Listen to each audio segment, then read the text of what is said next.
أعوذ بالله من الشيطان الرجيم. بسم الله الرحمن الرحيم. الحمد لله الذي أنزل على عبده الكتاب ولم يجعل له عوجا قيما لينذر بأسا شديدا من لدنه ويبشر المؤمنين الذين يعملون الصالحات أن لهم أجرا حسنا ماكثين فيه أبدا وينذر الذين قالوا اتخذ الله ولدا ما لهم به من علم ولا لآبائهم كبرت كلمة تخرج من أفواههم إن يقولون إلا كذبا فلعلك باخع نفسك على آثارهم إن لم يؤمنوا بهذا الحديث أسفا إنا جعلنا ما على الأرض زينة لها لنبلوهم أيهم أحسن عملا وإنا لجاعلون ما عليها صعيدا جرزا أم حسبت أن أصحاب الكهف والرقيم كانوا من آياتنا عجبا إذ أوى الفتية إلى الكهف فقالوا ربنا آتنا من لدنك رحمة وهيئ لنا من أمرنا رشدا فضربنا على آذانهم في الكهف سنين عددا ثم بعثناهم لنعلم أي الحزبين أحصى لما لبثوا أمدا نحن نقص عليك نبأهم بالحق إنهم فتية آمنوا بربهم وزدناهم هدى وربطنا على قلوبهم إذ قاموا فقالوا ربنا رب السماوات والأرض لن ندعو من دونه إلها لقد قلنا إذا شططا هؤلاء قومنا اتخذوا من دونه آلهة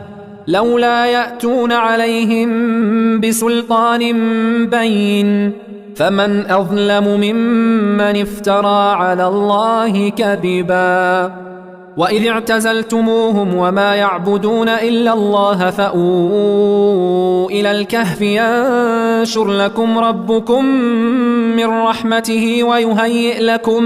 من أمركم مرفقا وترى الشمس إذا طلعت تزاور عن كهفهم ذات اليمين وإذا غربت تقرضهم ذات الشمال وهم في فجوة منه ذلك من آيات الله من يهد الله فهو المهتد ومن يضلل فلن تجد له وليا مرشدا وتحسبهم أيقاظا وهم رقود ونقلبهم ذات اليمين وذات الشمال وكلبهم باسط ذراعيه بالوصيد لو اطلعت عليهم لوليت منهم فرارا ولملئت منهم رعبا وكذلك بعثناهم ليتساءلوا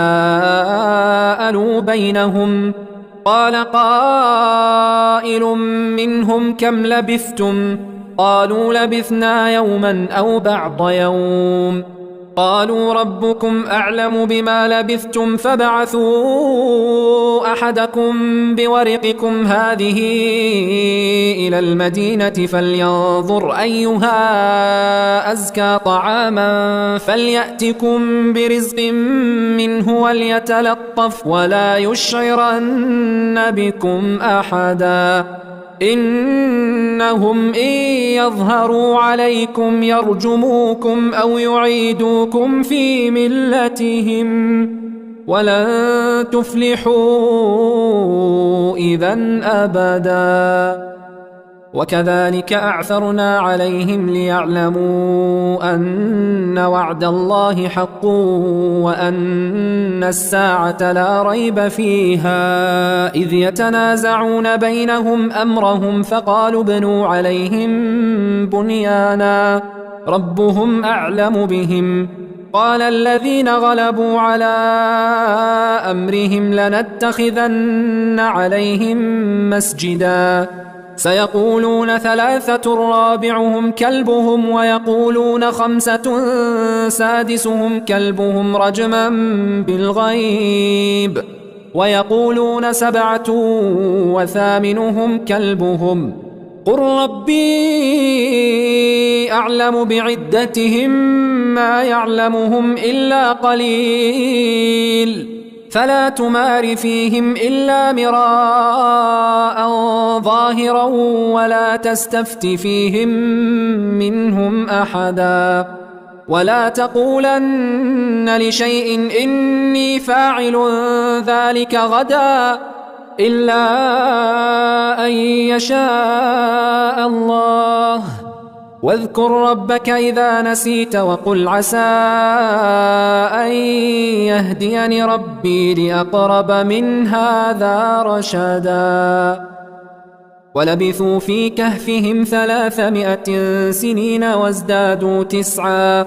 قل الله أعلم بما لبثوا له غيب السماوات والأرض أبصر به وأسمع ما لهم من دونه من ولي ولا يشرك في حكمه أحدا واتل ما أوحي إليك من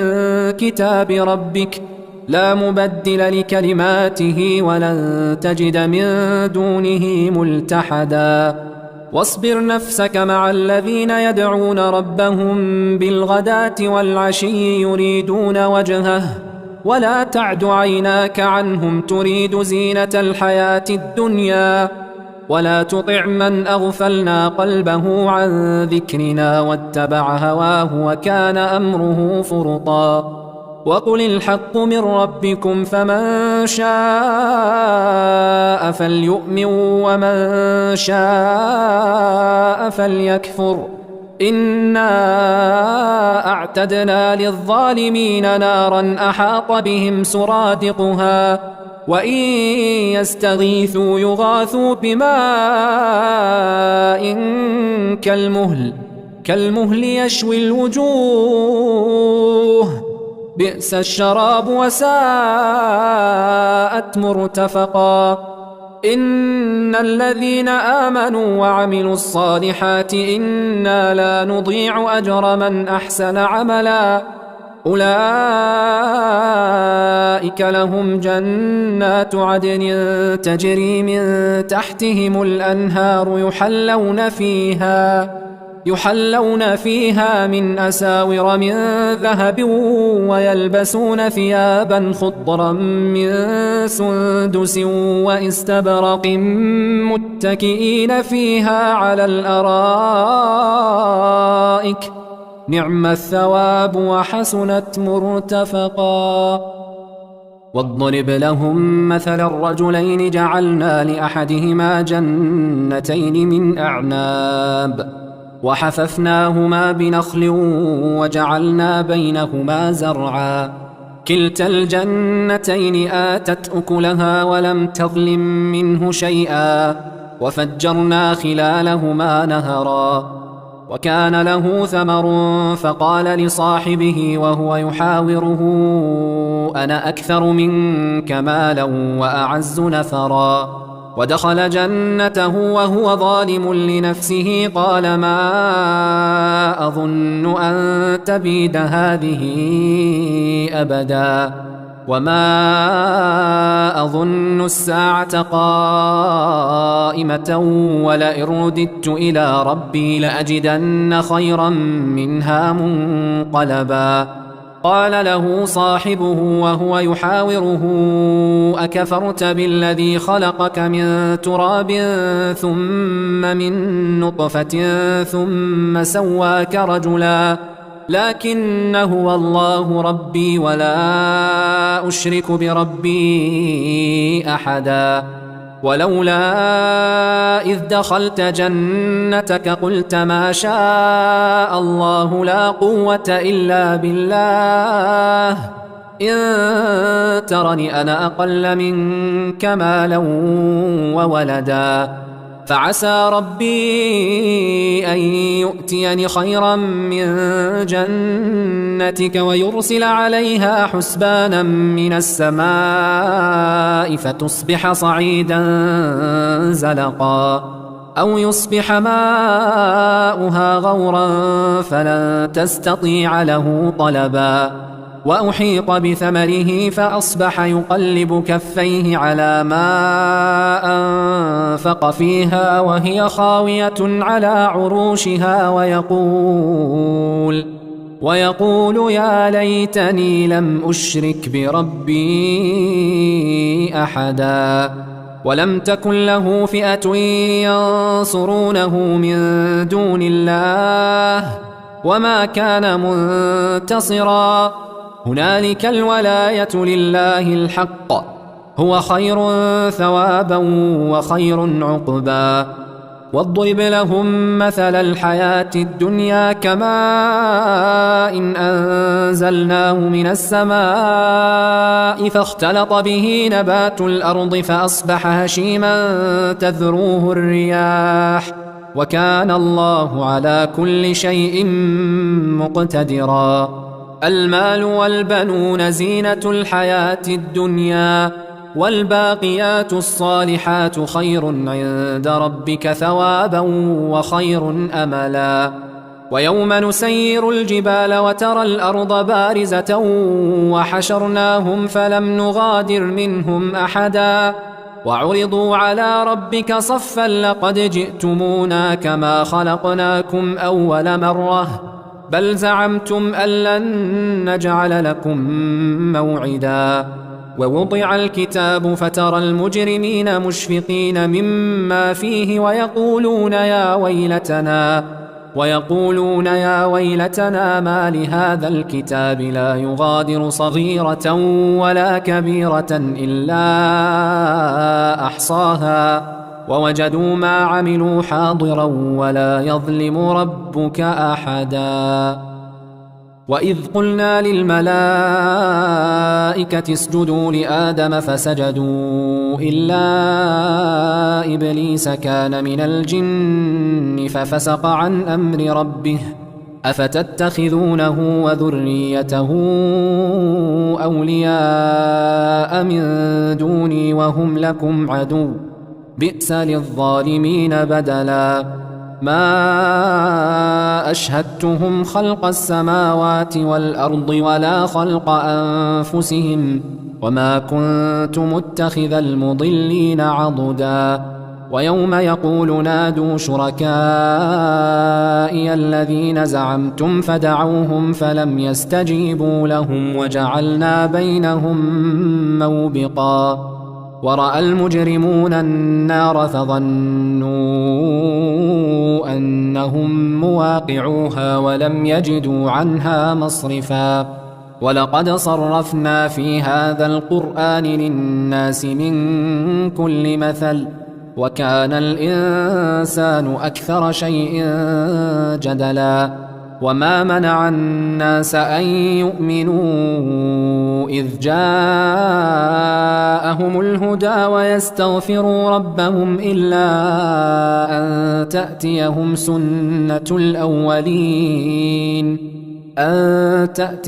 سنة الأولين أو يأتيهم العذاب قبلا. وما نرسل المرسلين إلا مبشرين ومنذرين ويجادل الذين كفروا بالباطل ليدحضوا به الحق واتخذوا آياتي وما أنذروا هزوا. ومن أظلم ممن ذكر بآيات ربه فأعرض عنها ونسي ما قدمت يداه إنا جعلنا على قلوبهم أكنة أن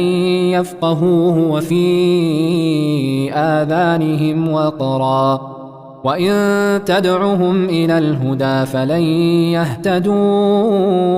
إذن أبدا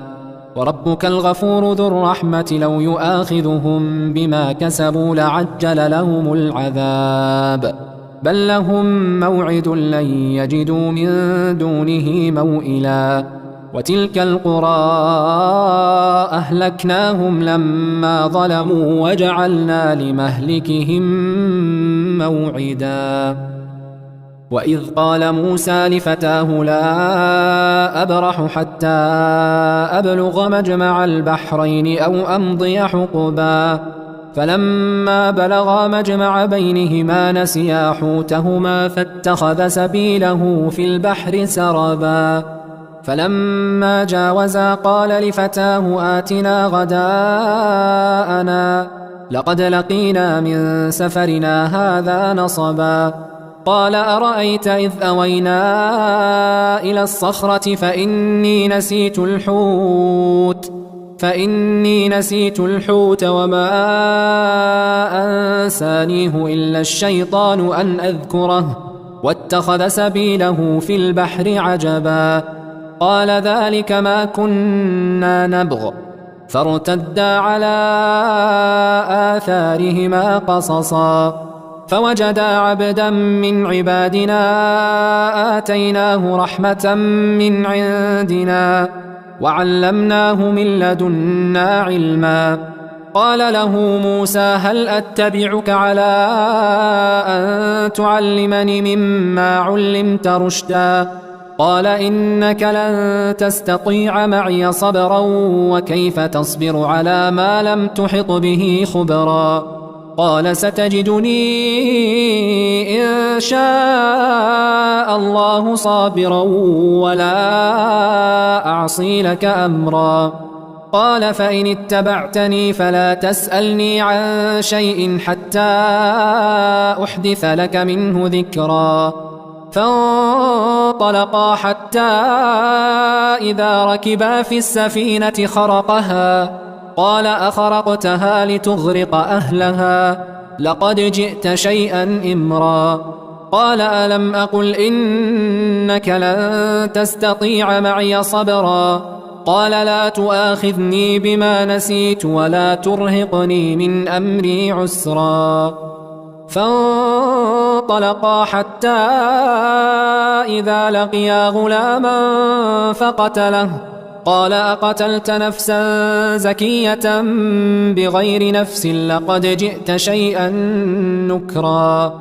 قال ألم أقل لك إنك لن تستطيع معي صبرا قال إن سألتك عن شيء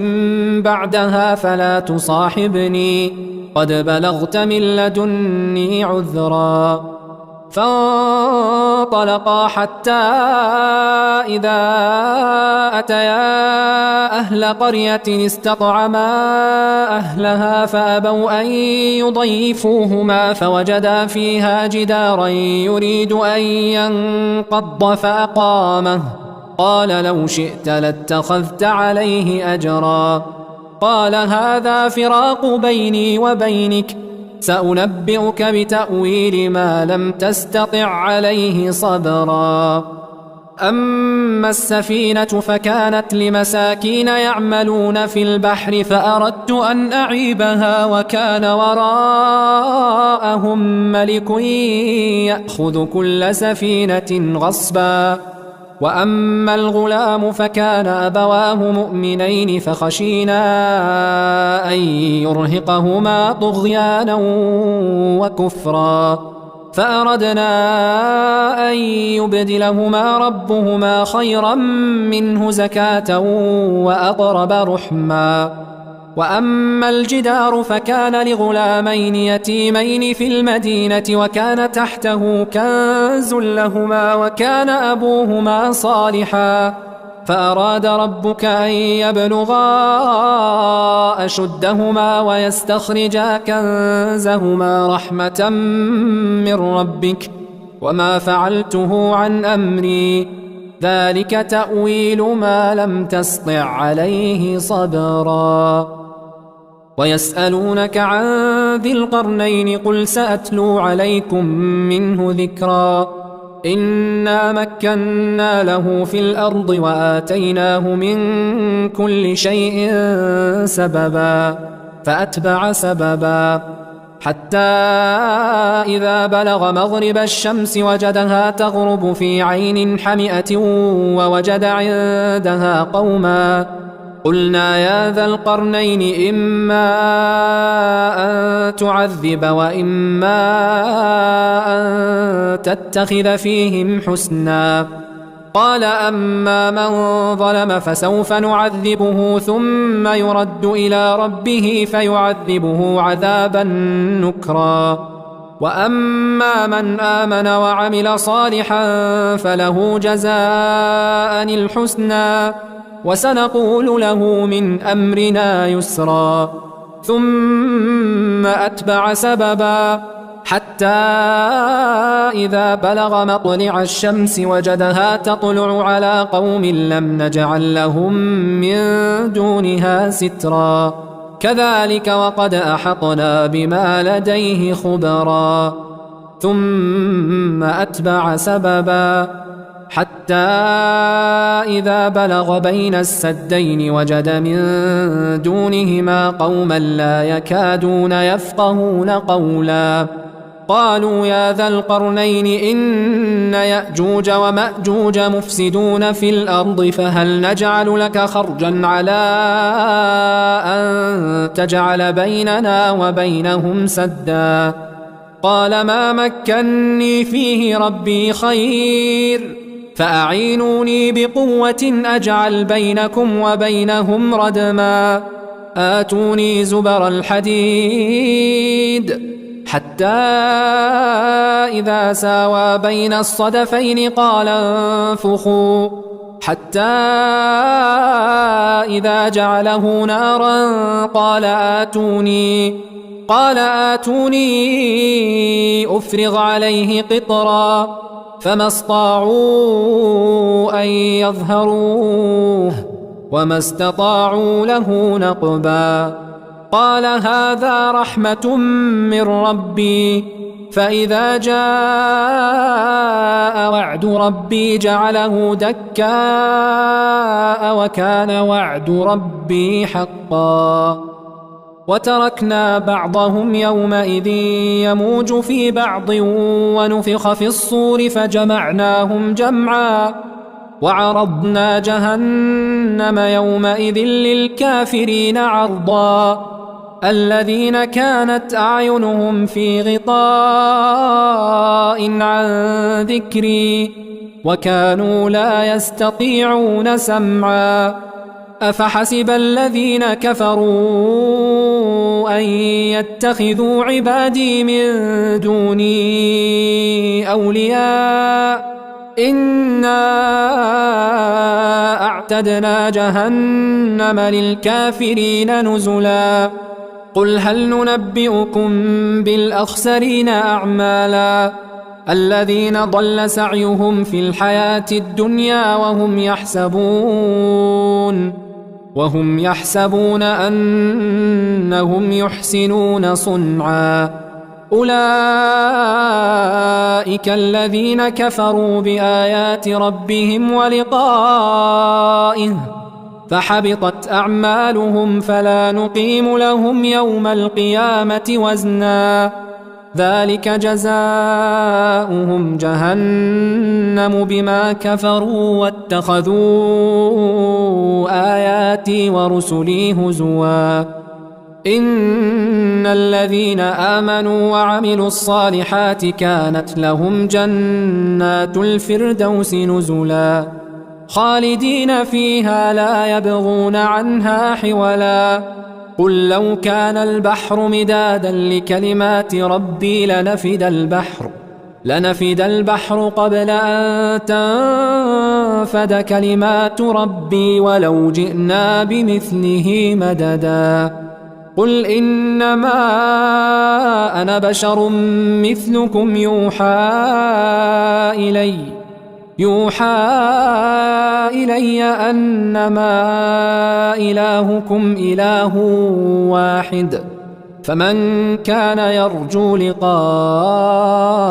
ربه فليعمل عملا صالحا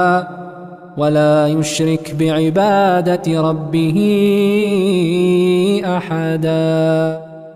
شروع اللہ کا نام لے کر جو بڑا مہربان نہایت رحم والا ہے۔ سب تعریف اللہ ہی کو ہے جس نے اپنے محبوب بندے محمد صلی اللہ علیہ وآلہ وسلم پر یہ کتاب نازل کی اور اس میں کسی طرح کی گجی اور پیچیدگی نہ رکھی بلکہ سیدھی اور سلیس اتاری تاکہ لوگوں کو عذاب سخت سے جو اس کی طرف سے آنے والا ہے ڈرائے اور مومنوں کو جو نیک عمل کرتے ہیں خوشخبری سنائے کہ ان کے لیے ان کے کاموں کا نیک بدلہ یعنی بہشت ہے جس میں وہ ہمیشہ رہیں گے، اور ان لوگوں کو بھی ڈرائے جو کہتے ہیں کہ اللہ نے کسی کو بیٹا بنا لیا ہے۔ ان کو اس بات کا کچھ بھی علم نہیں اور نہ ان کے باپ دادا ہی کو تھا۔ یہ بڑی سخت بات ہے جو ان کے منہ سے نکلتی ہے، اور کچھ شک نہیں کہ یہ جو کچھ کہتے ہیں محض جھوٹ ہے۔ اے پیغمبر، اگر یہ اس کلام پر ایمان نہ لائیں تو شاید تم ان کے پیچھے رنج کر کر کے اپنے تئیں ہلاک کر دو گے۔ جو چیز زمین پر ہے ہم نے اس کو زمین کے لیے زینت بنایا ہے تاکہ لوگوں کی آزمائش کریں کہ ان میں کون اچھے عمل کرنے والا ہے، اور جو چیز زمین پر ہے ہم اس کو نابود کر کے بنجر میدان کر دیں گے۔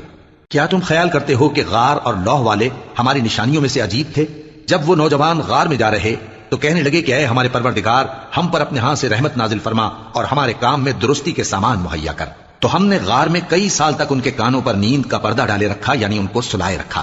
پھر ان کو جگہ اٹھایا تاکہ معلوم کریں کہ جتنی مدت وہ غار میں رہے دونوں جماعتوں میں سے اس کی مقدار کس کو خوب یاد ہے۔ ہم ان کے حالات تم سے صحیح صحیح بیان کرتے ہیں۔ وہ کئی نوجوان تھے جو اپنے پروردگار پر ایمان لائے تھے، اور ہم نے ان کو اور زیادہ ہدایت دی تھی اور ان کے دلوں کو مربوط یعنی مضبوط کر دیا۔ جب وہ اٹھ کھڑے ہوئے تو کہنے لگے کہ ہمارا پروردگار آسمانوں اور زمین کا مالک ہے، ہم اس کے سوا کسی کو معبود سمجھ کر نہ پکاریں گے۔ اگر ایسا کیا تو اس وقت ہم نے بے عقلی کی بات کی۔ ان ہماری قوم کے لوگوں نے اس کے سوا اور معبود بنا رکھے ہیں، بھلا یہ ان کے معبود ہونے پر کوئی کھلی دلیل کیوں نہیں لاتے؟ تو اس سے زیادہ کون ظالم ہے جو اللہ پر جھوٹ باندھے؟ اور جب تم نے ان مشرکوں سے اور جن کی یہ اللہ کے سوا عبادت کرتے ہیں ان سے کنارہ کر لیا ہے تو غار میں چل رہو، تمہارا پروردگار تمہارے لیے اپنی رحمت وسیع کر دے گا اور تمہارے کاموں میں آسانی کے سامان مہیا کرے گا۔ اور جب سورج نکلے تو تم دیکھو کہ دھوپ ان کے غار سے داہنی طرف سمٹ جائے، اور جب غروب ہو تو ان سے بائیں طرف کترا جائے، اور وہ اس غار کے کشادہ حصے میں تھے۔ یہ اللہ کی نشانیوں میں سے ہیں، جس کو اللہ ہدایت دے وہ ہدایت یاب ہے، اور جس کو گمراہ رہنے دے تو تم اس کے لیے کوئی دوست راہ بتانے والا نہ پاؤ گے۔ اور تم ان کے متعلق خیال کرو کہ وہ جاگ رہے ہیں حالانکہ وہ سوتے ہیں، اور ہم ان کو دائیں اور بائیں کروٹ بدلاتے تھے، اور ان کا کتا چوکھٹ پر دونوں ہاتھ پھیلائے ہوئے تھا۔ اگر تم ان کو جھانک کر دیکھتے تو پیٹ پھیر کر بھاگ جاتے اور ان سے دہشت میں آ جاتے۔ اور اسی طرح ہم نے ان کو اٹھایا تاکہ آپس میں ایک دوسرے سے دریافت کریں۔ ایک کہنے والے نے کہا کہ تم یہاں کتنی مدت رہے؟ انہوں نے کہا کہ 1 دن یا اس سے بھی کم۔ انہوں نے کہا کہ جتنی مدت تم رہے ہو تمہارا پروردگار ہی اس کو خوب جانتا ہے، تو اپنے میں سے کسی کو یہ روپیہ دے کر شہر بھیجو، وہ دیکھے کہ نفیس کھانا کون سا ہے تو اس میں سے کھانا لے آئے، اور احتیاط سے آئے جائے اور تمہارا حال کسی کو نہ بتائے۔ اگر وہ تم پر دسترس پالیں گے تو تمہیں سنسار کر دیں گے یا پھر اپنے مذہب میں داخل کر لیں گے، اور اس وقت تم کبھی فلاح نہیں پاؤ گے۔ اور اسی طرح ہم نے لوگوں کو ان کے حال سے خبردار کر دیا تاکہ وہ جانیں کہ اللہ کا وعدہ سچا ہے، اور یہ کہ قیامت جس کا وعدہ کیا جاتا ہے اس میں کچھ شک نہیں۔ اس وقت لوگ ان کے بارے میں باہم جھگڑنے لگے اور کہنے لگے کہ ان کے غار پر عمارت بنا دو۔ ان کا پروردگار ان کے حال سے خوب واقف ہے۔ جو لوگ ان کے معاملے میں غلبہ رکھتے تھے وہ کہنے لگے کہ ہم ان کے غار پر مسجد بنائیں گے۔ بعض لوگ اٹکل پچو کہیں گے کہ وہ 3 تھے اور چوتھا ان کا کتا تھا، اور بعض کہیں گے کہ وہ 5 تھے اور چھٹا ان کا کتا تھا، اور بعض کہیں گے کہ وہ 7 تھے اور 8واں ان کا کتا تھا۔ کہہ دو کہ میرا پروردگار ہی ان کے شمار سے خوب واقف ہے، ان کو جانتے بھی ہیں تو تھوڑے ہی لوگ جانتے ہیں۔ تو تم ان کے معاملے میں بحث نہ کرنا مگر سرسری سی بحث، اور نہ ان کے بارے میں ان میں سے کسی سے کچھ دریافت ہی کرنا، اور کسی کام کی نسبت نہ کہنا کہ میں اسے کل کر دوں گا، مگر انشاءاللہ کہہ کر، یعنی اگر اللہ چاہے تو کر دوں گا۔ اور جب اللہ کا نام لینا بھول جاؤ تو یاد آنے پر لے لو، اور کہہ دو کہ امید ہے کہ میرا پروردگار مجھے اس سے بھی زیادہ ہدایت کی باتیں بتائے۔ اور اصحاب کہف اپنے غار میں 9 اوپر 300 سال رہے۔ کہہ دو کہ جتنی مدت وہ رہے اسے اللہ ہی خوب جانتا ہے، اسی کو آسمان اور زمین کی پوشیدہ باتیں معلوم ہیں، وہ کیا خوب دیکھنے والا اور کیا خوب سننے والا ہے۔ اس کے سوا ان کا کوئی کارساز نہیں، اور نہ وہ اپنے حکم میں کسی کو شریک کرتا ہے۔ اور اپنے پروردگار کی کتاب کو جو تمہارے پاس بھیجی جاتی ہے پڑھتے رہا کرو، اس کی باتوں کو کوئی بدلنے والا نہیں، اور اس کے سوا تم کہیں پناہ بھی نہیں پاؤ گے۔ اور جو لوگ صبح و شام اپنے پروردگار کو پکارتے اور اس کی خوشنودی کے طالب ہیں ان کے ساتھ صبر کرتے رہو، اور تمہاری نگاہیں ان میں سے گزر کر اور طرف نہ دوڑیں کہ تم دنیاوی زندگی کی رونقوں کے خواستگار ہو جاؤ۔ اور جس شخص کے دل کو ہم نے اپنی یاد سے غافل کر دیا ہے اور وہ اپنی خواہش کی پیروی کرتا ہے اور اس کا کام حد سے بڑھ گیا ہے اس کا کہا نہ ماننا. اور کہہ دو کہ لوگوں یہ قرآن تمہارے پروردگار کی طرف سے برحق ہے، تو جو چاہے ایمان لائے اور جو چاہے کافر رہے. ہم نے ظالموں کے لیے دوزخ کی آگ تیار کر رکھی ہے جس کی قناتیں ان کو گھیر رہی ہوں گی، اور اگر فریاد کریں گے تو ایسے کھولتے ہوئے پانی سے ان کی داد رسی کی جائے گی جو پگھلے ہوئے تانبے کی طرح گرم ہوگا اور جو ان کے چہروں کو بھون ڈالے گا. ان کے پینے کا پانی بھی برا اور آرام گاہ بھی بری. اور جو ایمان لائے اور کام بھی نیک کرتے رہے تو ہم نیک کام کرنے والوں کا اجر ضائع نہیں کرتے. ایسے لوگوں کے لیے ہمیشہ رہنے کے باغ ہیں جن میں ان کے محلوں کے نیچے نہریں بہ رہی ہیں. ان کو وہاں سونے کے کنگن پہنائے جائیں گے اور وہ باریک دیبا اور اطلس کے سبز کپڑے پہنا کریں گے اور تختوں پر تکیے لگا کر بیٹھا کریں گے. کیا خوب بدلہ اور کیا خوب آرام گاہ ہے. اور ان سے دو شخصوں کا حال بیان کرو جن میں سے ایک کو ہم نے انگور کے 2 باغ عنایت کیے تھے اور ان کے گردا گرد کھجوروں کے درخت لگا دیے تھے اور ان کے درمیان کھیتی پیدا کر دی تھی. دونوں باغ کثرت سے پھل لاتے اور اس کی پیداوار میں کسی طرح کی کمی نہ ہوتی، اور دونوں میں ہم نے ایک نہر بھی جاری کر رکھی تھی. اور اس طرح اس شخص کو ان کی پیداوار ملتی رہتی تھی. تو ایک دن جبکہ وہ اپنے دوست سے باتیں کر رہا تھا، کہنے لگا کہ میں تم سے مال و دولت میں بھی زیادہ ہوں اور جتھے اور جماعت کے لحاظ سے بھی زیادہ عزت والا ہوں. اور ایسی شیخیوں سے اپنے حق میں ظلم کرتا ہوا اپنے باغ میں داخل ہوا. کہنے لگا کہ میں نہیں خیال کرتا کہ یہ باغ کبھی تباہ ہو، اور نہ خیال کرتا ہوں کہ قیامت برپا ہو، اور اگر میں اپنے پروردگار کی طرف لوٹایا بھی جاؤں تو وہاں ضرور اس سے اچھی جگہ پاؤں گا. تو اس کا دوست جو اس سے گفتگو کر رہا تھا کہنے لگا کہ کیا تم اس ذات سے کفر کرتے ہو جس نے تم کو مٹی سے پیدا کیا، پھر نطفے سے، پھر تمہیں پورا آدمی بنایا؟ مگر میں تو یہ کہتا ہوں کہ اللہ ہی میرا پروردگار ہے اور میں اپنے پروردگار کے ساتھ کسی کو شریک نہیں کرتا. اور جب تم اپنے باغ میں داخل ہوئے تو تم نے ماشاء اللہ لا قوت الا باللہ کیوں نہ کہا؟ اگر تم مجھے مال و اولاد میں اپنے سے کمتر دیکھتے ہو تو عجب نہیں کہ میرا پروردگار مجھے تمہارے باغ سے بہتر عطا فرمائے اور تمہارے اس باغ پر آسمان سے آفت بھیج دے تو وہ صاف میدان ہو جائے،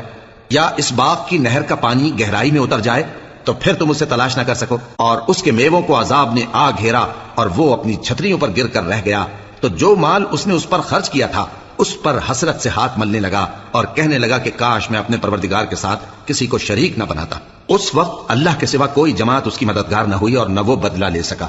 یہاں سے ثابت ہوا کہ حکومت سب اللہ کی ہے. جو معبود برحق ہے وہی بہترین ثواب عطا کرنے والا اور بہترین انجام لانے والا ہے. اور ان سے دنیا کی زندگی کی مثال بھی بیان کر دو کہ وہ ایسی ہے جیسے پانی جسے ہم نے آسمان سے برسایا تو اس کے ساتھ زمین کی پیداوار مل کر نکلی،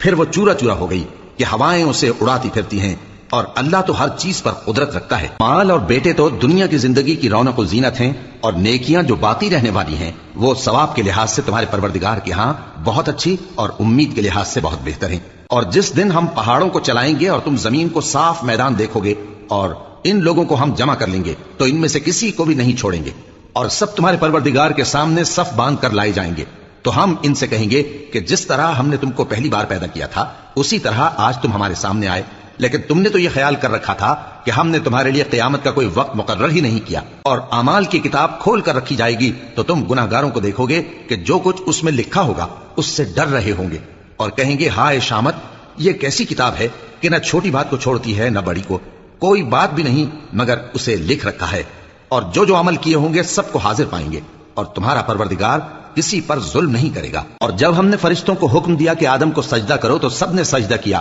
مگر ابلیس نے نہ کیا. وہ جنات میں سے تھا تو اپنے پروردگار کے حکم سے باہر ہو گیا. کیا تم اس کو اور اس کی اولاد کو میرے سوا دوست بناتے ہو حالانکہ وہ تمہارے دشمن ہیں؟ اور شیطان کی دوستی ظالموں کے لیے اللہ کی دوستی کا برا بدل ہے. میں نے ان کو نہ تو آسمانوں اور زمین کے پیدا کرنے کے وقت بلایا تھا اور نہ خود ان کے پیدا کرنے کے وقت، اور میں ایسا نہ تھا کہ گمراہ کرنے والوں کو مددگار بناتا. اور جس دن اللہ فرمائے گا کہ اب میرے شریکوں کو جن کی نسبت تم معبود ہونے کا گمان رکھتے تھے بلاؤ، تو وہ ان کو بلائیں گے مگر وہ ان کو کچھ جواب نہ دیں گے، اور ہم ان کے درمیان ہلاکت کی ایک جگہ بنا دیں گے. اور گناہگار لوگ دوزخ کو دیکھیں گے تو یقین کر لیں گے کہ وہ اس میں پڑنے والے ہیں اور اس سے بچنے کا کوئی راستہ نہ پائیں گے. اور ہم نے اس قرآن میں لوگوں کے سمجھانے کے لیے طرح طرح کی مثالیں بیان فرمائی ہیں، لیکن انسان سب چیزوں سے بڑھ کر جھگڑالو ہے. اور لوگوں کے پاس جب ہدایت آ گئی تو ان کو کس چیز نے منع کیا کہ ایمان لائیں اور اپنے پروردگار سے بخشش مانگیں، بجز اس کے کہ اس بات کے منتظر ہوں کہ انہیں بھی پہلوں کا سا معاملہ پیش آئے یا ان پر عذاب سامنے سے آ جائے. اور ہم جو پیغمبروں کو بھیجا کرتے ہیں تو صرف اس لیے کہ لوگوں کو اللہ کی نعمتوں کی خوشخبریاں سنائیں اور عذاب سے ڈرائیں.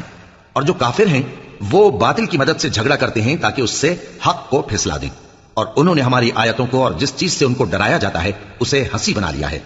اور اس سے بڑھ کر ظالم کون جس کو اس کے پروردگار کی آیات کے ذریعے سمجھایا گیا تو اس نے ان سے منہ پھیر لیا، اور جو اعمال وہ آگے کر چکا اس کو بھول گیا. ہم نے ان کے دلوں پر پردے ڈال دیے کہ اسے سمجھ نہ سکیں اور کانوں میں ثقل پیدا کر دیا ہے کہ سن نہ سکیں، اور اگر تم ان کو رستے کی طرف بلاؤ تو کبھی رستے پر نہ آئیں گے، اور تمہارا پروردگار بخشنے والا صاحب رحمت ہے۔ اگر وہ ان کے کرتوتوں پر ان کو پکڑنے لگے تو ان پر جھٹ عذاب بھیج دے، مگر ان کے لیے ایک وقت مقرر کر رکھا ہے کہ اس کے عذاب سے کوئی پناہ کی جگہ نہ پائیں گے۔ اور یہ بستیاں جو ویران پڑی ہیں، جب انہوں نے کفر کر کے ظلم کیا تو ہم نے ان کو تباہ کر دیا اور ان کی تباہی کے لیے ایک وقت مقرر کر دیا تھا۔ اور جب موسیٰ نے اپنے شاگرد سے کہا کہ جب تک میں دو دریاؤں کے ملنے کی جگہ نہ پہنچ جاؤں ٹلنے کا نہیں، خاص صدیوں چلتا رہوں، پھر جب وہ دونوں ان دریاؤں کے سنگم پر پہنچے تو اپنی مچھلی بھول گئے، پھر اس مچھلی نے دریا میں سرنگ کی طرح اپنا رستہ بنا لیا۔ جب آگے چلے تو موسیٰ نے اپنے شاگرد سے کہا کہ ہمارا کھانا لاؤ، اس سفر سے ہم کو بہت تکان ہو گئی ہے۔ اس نے کہا کہ بھلا آپ نے دیکھا کہ جب ہم نے اس چٹان کے پاس آرام کیا تھا تو میں مچھلی وہیں بھول گیا، اور مجھے آپ سے اس کا ذکر کرنا شیطان نے بھلا دیا، اور اس مچھلی نے عجیب طرح سے دریا میں اپنا رستہ بنایا۔ موسیٰ نے کہا یہی تو وہ مقام ہے جسے ہم تلاش کرتے تھے۔ تو وہ اپنے پاؤں کے نشان دیکھتے دیکھتے لوٹ گئے۔ وہاں انہوں نے ہمارے بندوں میں سے ایک بندہ دیکھا جس کو ہم نے اپنے ہاتھ سے رحمت خاص سے نوازا تھا اور اپنے پاس سے ایک خاص علم بخشا تھا۔ موسیٰ نے ان سے، جن کا نام خضر تھا، کہا کہ جو علم اللہ کی طرف سے آپ کو سکھایا گیا ہے، اگر آپ اس میں سے مجھے کچھ بھلائی کی باتیں سکھائیں تو میں آپ کے ساتھ رہوں۔ خضر نے کہا کہ تم میرے ساتھ رہ کر صبر نہیں کر سکو گے، اور جس بات کی تمہیں خبر ہی نہیں اس پر صبر کر بھی کیسے سکتے ہو؟ موسیٰ نے کہا اللہ نے چاہا تو آپ مجھے صابر پائیے گا اور میں آپ کے ارشاد کے خلاف نہیں کروں گا۔